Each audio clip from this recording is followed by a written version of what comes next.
Well, you all know that in a dramatic turn of events, Nepal's Gen Z-led uprising has toppled the KPOL government. The curfew at Kathmandu is still in place. The situation on ground remains tense.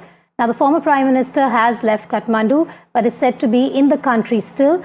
With 19 youth deaths, tensions remain high as the army chief appeals for talks. A new government is in the works. The Nepal army has extended curfew until Thursday morning, while their Supreme Court has suspended hearings indefinitely after fire gutted the institution. Also, India's foreign ministry has urged Indians to avoid non-essential travel to Nepal until the situation stabilizes. Aditya Raj Kaul has been bringing us all the latest from the ground. Aditya, it's over to you. We want to know what the latest is. Tension still simmering there. Tell us more about the establishments that were harmed and the political turmoil there for now.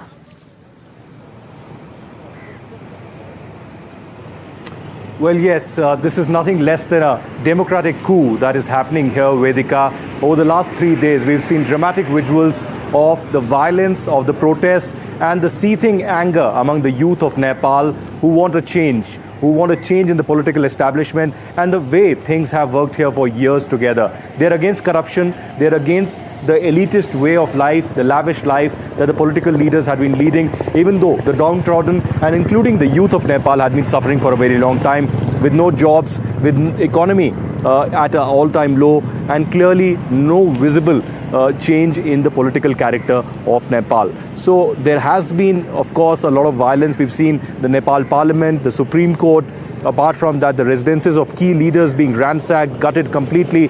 But today, the army has taken control completely of the security situation. There will be a transition of power that will take place. Perhaps there will be a political dialogue that will lead to a temporary government that will be set up in Nepal. For instance, the youth are saying that they do not want any political party to take control. So perhaps a non-political character of the new governance structure here temporarily until elections really happen. I'm standing in one of the locations, Vedika, where mostly the embassies and high commissions are. I'll ask my video journalist Prem to show you right behind me. There's a deployment of the Nepal army. This is not one location, but several other locations also. Even as the curfew continues on the third straight day, we see vehicles of the emergency services from army to the ambulance and the police working in the area, but army seems to be in control. These are diplomatic missions here, but you can see the army here in regular intervals. Vedika, we see flag marches also happening. In fact, I brought in a report just a few minutes ago from Thamel, which is a very popular tourist destination here in Kathmandu, where tourists from across the globe come in. That is completely shut. The markets are shut because of the curfew. There are many tourists clueless about when the airport will resume functioning and when the flights will be really operational. As of now, there's a status quo completely. We do not know when the airports will be on, but the army says that they want to restore stability, they want to restore peace. Aditya, to my right of the screen also, I'm seeing the visuals, the aftermath after the burning of the Hilton Hotel. Tell us more about that. Those are very, very strong visuals coming in from Kathmandu of the Hilton Hotel. One of the many buildings that were torched. Tell us more about that. Well, that's right.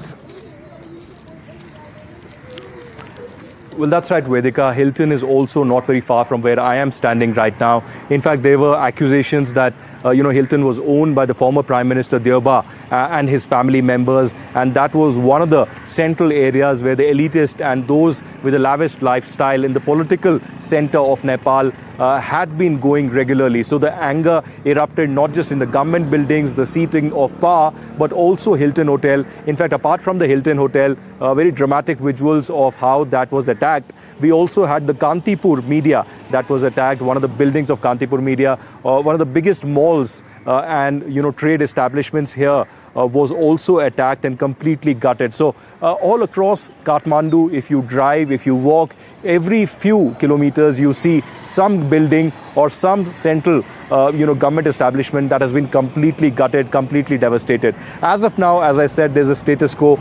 We are waiting for a political transition really to happen. There are speculations that the mayor of Kathmandu, Balendra Shah, can play a central role because he is someone that the supporters of the youth really support.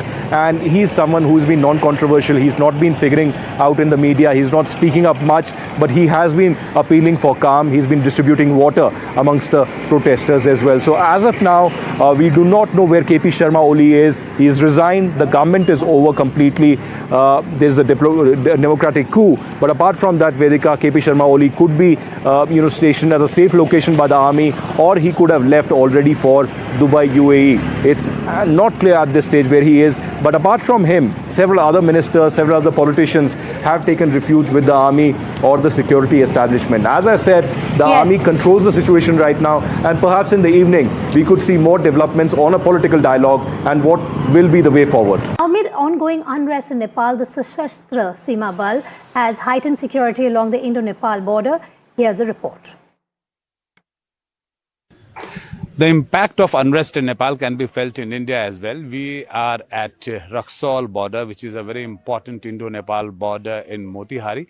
And this is the SSB checkpost, Sashastra Seema Bal checkpost. This is the Indian checkpost. And if this bridge actually connects the India and Nepal, as we know, the Nepali army has taken over the law and order over there. And on the Indian part, the SSB guards this entire Indo-Nepal border.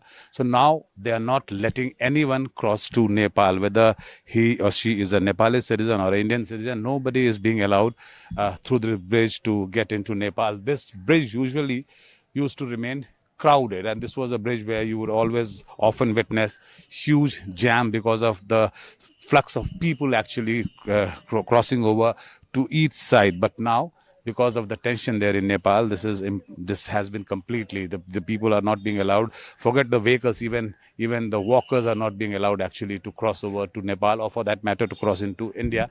You can see the security has been increased by SSB, and also the district police. They are here on high alert to go. And we got a very interesting case study here. A little girl actually who had come here in the morning for the coaching, and she was allowed by the agencies. She was allowed by the Nepal police and also by the Indian SSB to come here for the coaching. But now she was not being allowed to go back. So her parents actually are stuck in Nepal, and she is here stuck in India. She had come for the coaching. आप ये बताओ कि you had come for the coaching in the morning. आप coaching के लिए आई थी सुबह में. हाँ. आप रहती नेपाल में हैं? हाँ. तो सुबह आई तो आपको किसी ने नहीं रोका? नहीं, सुबह आने दे रहा था लोग. अब क्या हो रहा है? अब बोल रहा है लोग नहीं जाना है, बंद हो गया है. तो आपके पेरेंट्स जो हैं, फादर मदर किधर हैं? सब यहाँ भंसार पे, नेपाल में. हाँ, नेपाल में. तो कैसे जाइएगा, क्या करेंगे आप?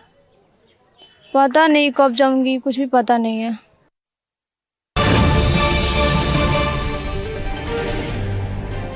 More news of Nepal. The violent protests in the country against corruption and a social media ban have sparked a political firestorm in India. Opposition leaders, including the Congress, the Shiv Sena UBT, warn of similar unrest in India, citing public discontent. They've urged the Prime Minister to heed to the Nepal's crisis as a lesson to be learned. Listen in. ये आग जो है, जो नेपाल में लगी है, देश के सीमा पर, और हिंदुस्तान में 75 लाख 75 लाख नेपाली भी रहते हैं. ये आग जो है वो करप्शन के खिलाफ है. ये आग जो है नेपाल में लगी है, ये तानाशाही के खिलाफ है. भारत की स्थिति भी ठीक नहीं है. ये ऊपर सब दिखा रहे हैं. लोग अंदर बहुत अस्वस्थता और असंतोषी है. तो सबको सावधान रहना चाहिए. मैं इतना ही कहूँगा. ये मोदी प्रधानमंत्री जी हमारे 80 करोड़ लोगों को मुफ्त राशन देता है. उसका मतलब क्या है? ये लोग गरीब आज भी है, 10 किलो राशन पर जी रहे हैं. नेपाल की हालत भी ऐसे ही है. आक्रोश व्यक्त करने के बहुत सारे तरीके हैं, और इन्होंने जो हमारे जो विपक्ष के, जो सरकार से, जो मोदी जी के जो विपक्ष में है, जो हालात यहाँ पे है, यहाँ भी स्थिति आप पे बेरोजगारी, युवकों में बेरोजगारी है, या 2-3 लोगों के हाथों में जिस प्रकार पूरे हमारे राष्ट्र की संपत्ति जो है, और जिस प्रकार मोदी जी कृत्य कर रहे हैं, तो एक शंकित लोग हैं. और मैं समझता हूं कि सबक है, आप अपने कृत्यों से बाज आए. यहाँ प्रजातंत्र है, यहाँ पे कोई किसी भी हालत में निरंकुशता लोग स्वीकार नहीं करती है जनता. ये एक संदेश है. All the South Asian nations need to be extremely careful.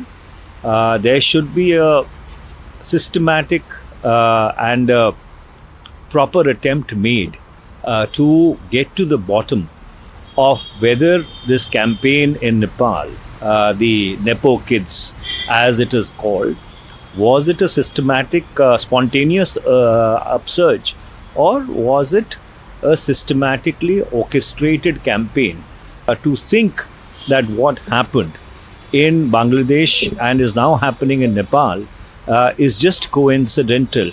That would be extremely naive, for the lack of a better word. Now, in a dramatic turn of events, Nepal's Gen Z led uprising and toppled the KP government there. The uprising that took place over the last 2 days. The curfew at Kathmandu is still in place. The situation on ground is still tense. We're being told that a lot of ministers from the government have also fled to safer areas. Also, what we are getting to know right now is that 19 new deaths. Even after that, tensions remain high in the area as the army chief has appealed for talks. A new government is in the works. The Nepal army has extended the curfew till Thursday morning, while their Supreme Court has had to suspend hearings indefinitely after a fire gutted the institution. Here's a ground report.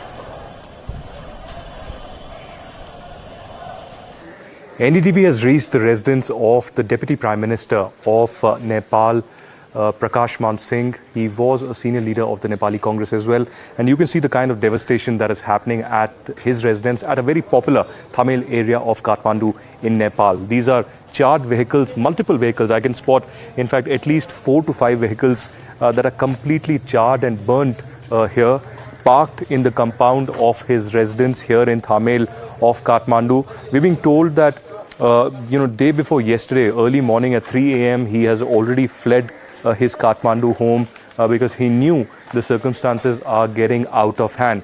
You can see this is the, palatial building where, the family did reside and stayed. In fact, you can see there is, some area that is still burning out here.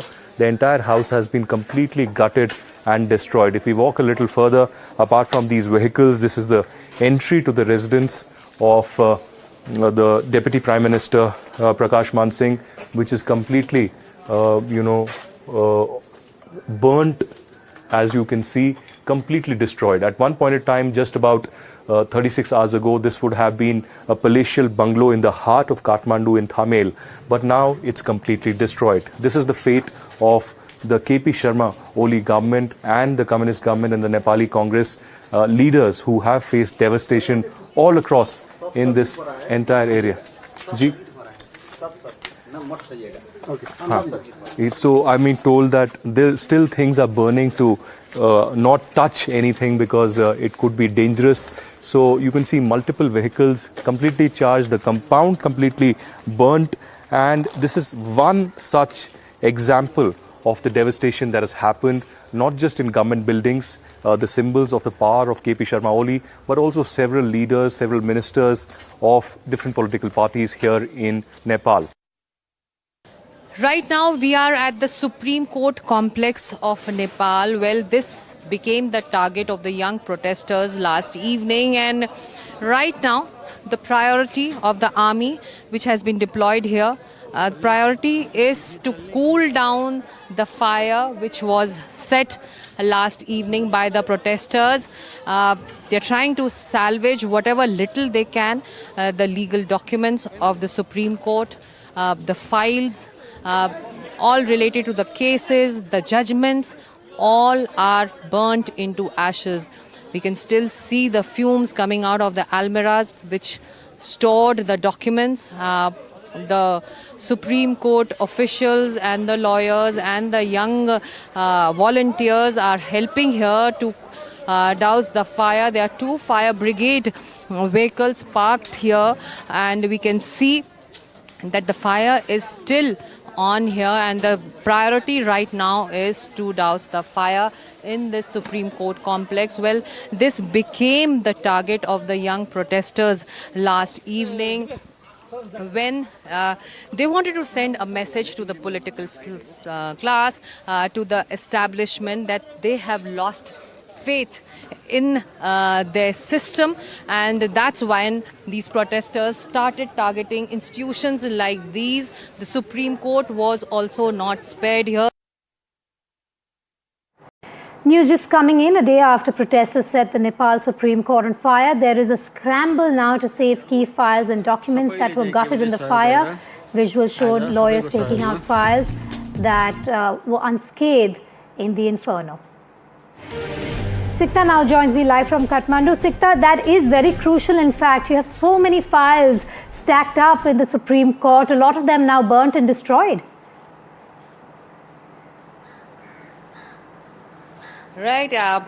Vedika, when we reached the Supreme Court premises in Kathmandu, it was quite tragic to see the situation there. It is under the army control now, but we saw two fire tenders trying to douse the fire, and we actually managed to see when they were opening the iron cupboards, which were stocked with the files. When they opened the cupboards, the files were on fire inside the cupboard. So that's the reality right now. The big institutions, the big democratic institutions like the Supreme Court of Nepal was targeted yesterday by the young protesters as an anger or as a message to the current political class, to the current establishment, that they have lost faith in them and they need to go, and a new team of leadership needs to take charge of Nepal. So, well, that's the new Nepal which we are looking ahead. But